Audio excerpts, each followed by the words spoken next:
나 이외의 남과 지구를 생각하는 모든 분야를 사실은 환경이라고 볼 수가 있는데요. 저희 환경과 사람들에서는 이런 직업 체험 중에 진로부 중에서도 환경 분야를 담당하겠다라는 부분이 바로 핵심 포인트고, 그 중에 연결고리가 있는데요. 그 연결고리는 바로 동작구입니다. 다시 말해서 저희가 그 체험 교육의 핵심으로 잡고 있는 환경 분야에 연결고리를 동작구에 있는 기관이나 아니면 사업장, 아주 작은 자영업장도 마찬가지고, 거기에 있는 기관들을 방문하여 체험학습을 하고, 그리고 담당자도 그냥 우리가 흔히 알고 있는 직업군이 의사나 변호사 이런 게 아니라 그곳에서 일하고 있는 녹색 직업 담당자를 만나는 것이 저희의 핵심이라고 볼 수가 있습니다. 저희가 체험할 곳과 직업의 세계를 잠깐 말씀드려보면요. 주요 사업에 여기 기상청 집중 홍보라고 나와 있는데요. 저희가 동작구와의 연결고리를 아까 말씀드렸잖아요. 이곳은 저희의 이제 그 단체와 정보를 많이 교류하는 곳인데요. 바로 동작구에 있는 기상청입니다.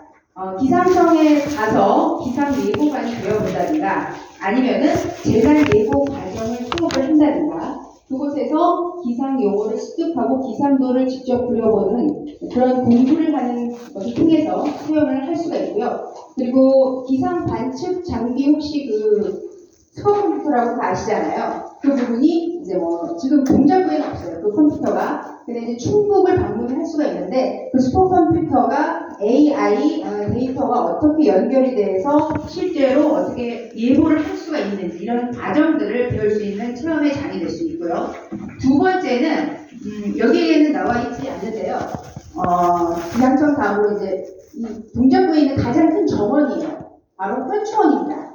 현충원 같은 경우에는 사실 흔히 알고 있는 말로는 정원이라기보다는 묘지인데요. 그곳에 가서 많은 피크닉들을 즐기지만, 저희 같은 경우에는 이거를 어떻게 진로 직업 체험에 연관시키냐라고 했을 때, 그곳에 가서 이제 가장 큰 직업으로는 수목관리사가 있는데, 그런 수목관리사 체험은 흔히 있는 건데, 사실은 묘지 관리인이 대부분이에요. 그 묘지 관리인이라는 단어는 사실 엄마 아빠들이 봤을 때 그 직업명 자체가 혐오 시설로 불리거든요. 그래서 그런 것들 우리가 한번 이름을 네이밍을 다시 해본다든지, 이 큰 현충원에서 좀 더 필요한 환경 관련 직업을 창출하는 아이디어 수업을 해본다든지, 이런 부분들을 또 진행을 시킬 수가 있고, 또 사실 현충원은 환경적으로 존재 가치가 엄청 크잖아요. 동작구와 타 지역의 온도 차이를 1, 2도 정도 더 벌려주는 역할을 하는 큰 정원이기 때문에 그 가치를 저희 환경 쪽으로 직업 체험으로 활용시켜 보겠다라는 부분이 있습니다. 그리고 보라매 병원이 또 동작구에서 가장 큰 병원 중에 하나인데요. 여기를 만약에 직업 체험을 한다고 하면은 의사나 간호사를 만나는데, 저희 같은 경우에는 환경 섹션이기 때문에 누구를 만날까요? 지정 폐기물 담당자. 그래서 이 지정 폐기물이 어떻게 흘러가고 있는지, 이런 부분들을 담당자와 직접 면담을 해서 만나고, 사실은 저희 쪽에 들어온 그 의료 작업 중에 그 폐기물로 분류되는 기저귀 아시죠? 기저귀. 병원에 쓰는 기저귀. 이런 것도 요즘 시대에는 폐기물이 아니라 재활용하겠다는 기업이 나섰어요. 이 정도의 수준이거든요. 그런 부분들을 앞서가는 부분은 아직은 저희 학생들이 잘 모르기 때문에, 이런 걸 평가할 수 있는 이런 직업도 있어라는 부분을 제공을 해주는 거죠. 그리고 에코를 얼마나 실천하고 있는지 의사가 아니라 또 영양사 분들과의 면담도 있을 수가 있고요. 그래서 모든 이 동작구 내에 있는 이런 사업장에 그냥 우리가 흔히 만나는 그런 직업군이 아니라 환경 관련 담당자와의 만남을 저희가 기본으로 하고 있습니다. 그리고 여기서 가까운 유한양행 같은 경우에도 가장 가깝죠. 세계적인 그 ESG를 잘 실천하고 있는 기업 중에 하나인데, 정말로 약을 팔아서 이렇게까지 조립 사업을 많이 할 수 있을 정도로 많은 그 조립 사업을 하고 있는 그런 기업인데, 여기에서도 ESG 담당자를 저희가 만나게 하는 그런 것을 목표로 하고 있습니다. 그리고 이제 은행이나 증권사 지점이 많잖아요, 동작구에. 근데 저희는 은행원을 만나는 게 아니에요. 은행원 직업 체험이 아니라 이제 본사에 가면은요, 은행 본사에 가면은 탄소 배출권 담당자가 따로 있어요, 본부장으로. 그래서 과연 우리 은행이 1년 동안 얼마나 탄소를 배출했느냐, 많이 배출했느냐 아니면 적게 냈느냐, 그래서 배출했느냐. 그래서 만약에 조금 배출하면 그거를 탄소 배출권을 거래소에서 팔 수도 있고 살 수도 있는 이런 거래를 담당할 수 있는 그런 직업적인 전문가가 있습니다. 그런 것들을 또 체험해볼 수 있는 그런 체험 학습을 내가 진행할 수가 있습니다. 뭐 이 정도이고요. 사실은 뭐 편의점 체험도 사실 직업인데 편의점에서도 환경을 많이 실천하고 있죠. 그래서 뭐 스마트 스토어, 코레일에 있는 스마트 스토어 같은 그런 편의점 같은 경우에도 캐시백을 30원씩 해주는 일회용품을 다시 갖고 오는 이런 것들도 하고 있는데 어떤 직업 체험 중에서도 그 핵심이 저희는 환경으로 잡고 있는 그런 단체라고 볼 수가 있습니다. 그러면 이런 것들을 뭐 자료 웹푸드에 해드린 자료를 보시면 알겠지만 일반적으로 만약 여기 오신 이 프레젠테이션의 대동소이한 부분이 바로 뭐 강연회, 그 다음에 뭐 워크샵, 그 다음에 체험, 그리고 1대1 진로 상담, 그 다음에 뭐 여러 가지 전문가 초청강 이런 부분은 비슷한데요. 저희 같은 경우에는 이번에 이 진로직업 체험 교육을 이 자료를 꾸미면서 가치관을 생각해보지 않을 수가 없었어요. 사실은 저희는 환경단체이기 때문에. 그래서 사람들이 이 환경 관련 직업이라고 했을 때 되게 제한적으로 받아들여요. 하지만 사실 외교관도 다른 나라에 파견이 되잖아요. 그럴 경우에는 외교관 한 명만 가는 게 아니라 환경관리 전문가가 같이 반드시 가게 되어 있어요. 이런 부분들을 잘 몰라요. 왜냐하면 모든 부분에 많은 부분의 사업장에 환경 관련 직업이 많이 필요한데 이것을 구체적으로 선언적으로 그 과를 나오지 않는 이상은 많이 모르고 이화여대 같은 경우에도 에너지 관련 학과가 있어요. 그런데 그 학과는 반드시 독일을 갔다 와서 그 교환학생을 해야 국내에서 활동을 할 수가 있는 그런 코스가 있어요. 그만큼 아직은 멀어요. 그렇지만 지금 중학교 1학년 교과서가 바뀐 부분을 보면요. 중학교 1학년 2025년 과학교과서 1단원이 지속가능한 발전이에요. 그리고 생태교육입니다. 그만큼 점점 교과서에서도 많이 이런 부분에 대해서 1단원으로 강조를 하고 있는 부분이에요. 그럼 저희가 이렇게 각 여러 직업 사업장들에 가서 환경 관련 체험을 함으로써 전 직업에 대해서 앞으로 정말 수도 없이 이런 환경 전문가가 필요한 시대가 오겠구나 이런 것들을 느낄 수 있고 그 직업의 수는 무궁무진한 거죠. AI 시대라고 하지만 그 AI 시대 역시 사실 기술적인 부분인데 저희도 뭐 빅공의 측정 이런 거 나가보면 사실은 저희가 무슨 뭐 신념을 가지고 일하는 것 같지만 그 데이터는 기술사예요. 기술직이고 기계거든요. 그런 부분에 있어서는 AI 부분이 연결이 안 될 수가 없고 구체적인 부분들을 기술적으로 알기, 테크닉적인 부분, 지정 부분을 알기 이전에 저희에 있어서의 이런 여러 가지 환경 관련 업무들이 이렇게나 많았구나 이런 부분들을 좀 스스럼 없이 받아들일 수 있는 그런 교육이 될 수 있습니다.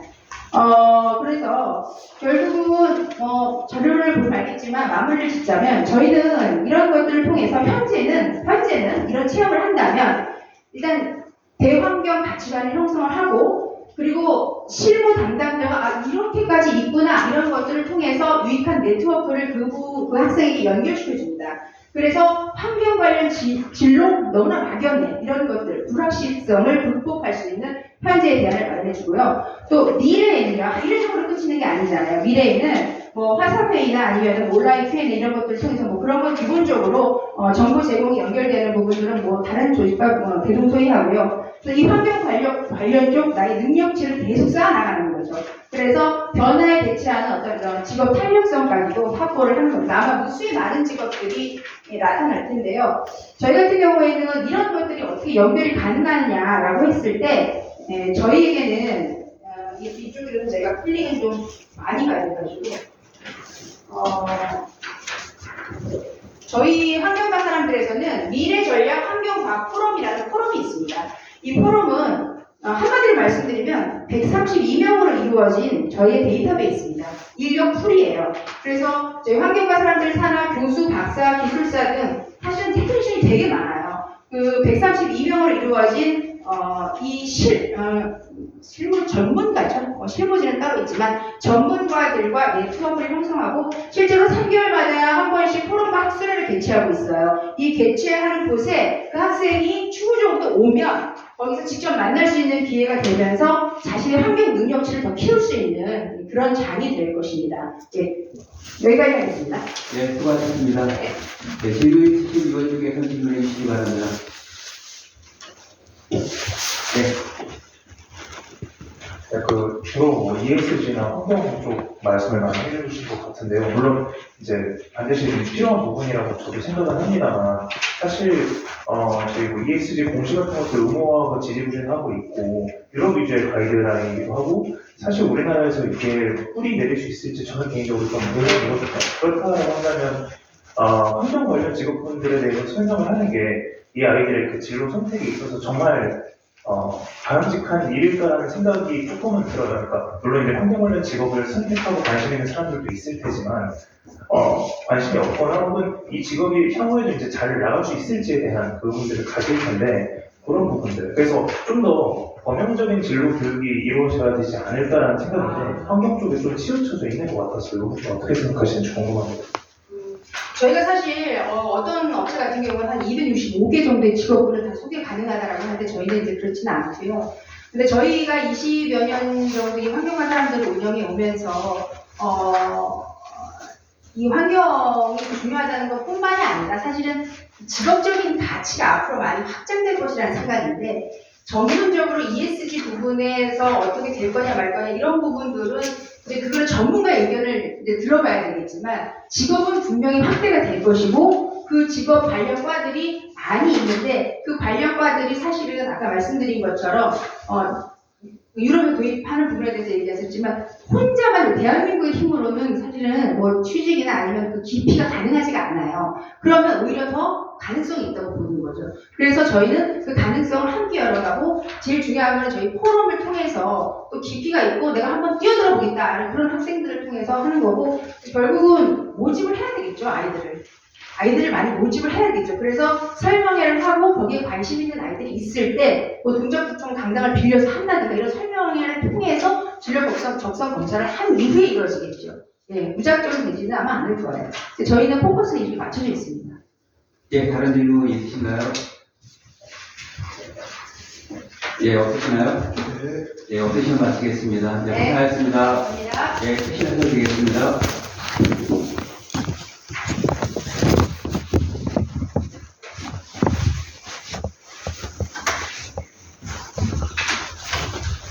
네, 연주계에서는 심사석을 작성해서 제출해 주시기 바랍니다.